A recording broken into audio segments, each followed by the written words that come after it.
నిన్న చూసాము, కడుపు నుంచి వస్తూ ఉంటే ఒక అమ్మాయిని కడుపులో నొప్పి వస్తుందని చెప్పి కాలేజీ బస్సు ఆపించి కారులో పెట్టేసిందండి.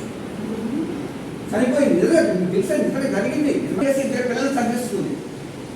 ఇద్దరు పిల్లలు అదే బస్సులో ఉన్నారు. బస్సులో దూకి చనిపోయిందంటే 2-3 రోజులు దూకిన శవం. అంటే మన విద్య మనకి ఏం నేర్పిస్తుంది? స్కూల్లో చదువుకునే అమ్మాయికి ఎట్లాంటి సమస్యలు ఉన్నాయి, కానీ మనం ఇటువైపు వెళ్తున్నాం. అవునండి, నాకు 10th క్లాస్లో ఫెయిల్ అయ్యాను, ఏమవుద్ది? ఏమన్నా అయిపోద్దా? చేస్తున్నాడే 10th క్లాస్లో ఫెయిల్ అయితే ఏమవుద్ది?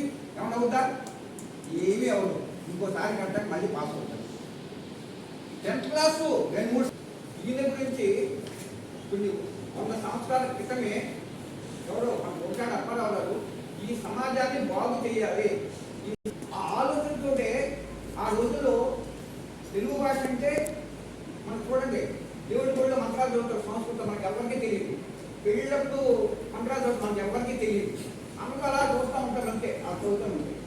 అదే తెలుగు భాష. మన మామూలుగా మాట్లాడుకునే మాటలు ఏ పుస్తకాల్లోనూ ఎక్కడ ఉండేవి కావు.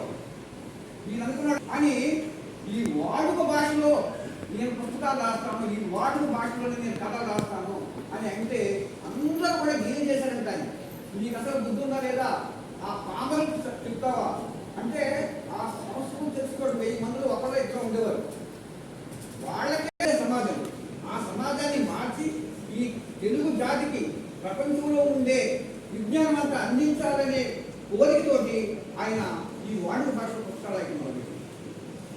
ఏమైందో తెలుసా, అందరూ కూడా ఆయన కాపుగా కొట్టేశారు, ఆయన వెలివేశారు.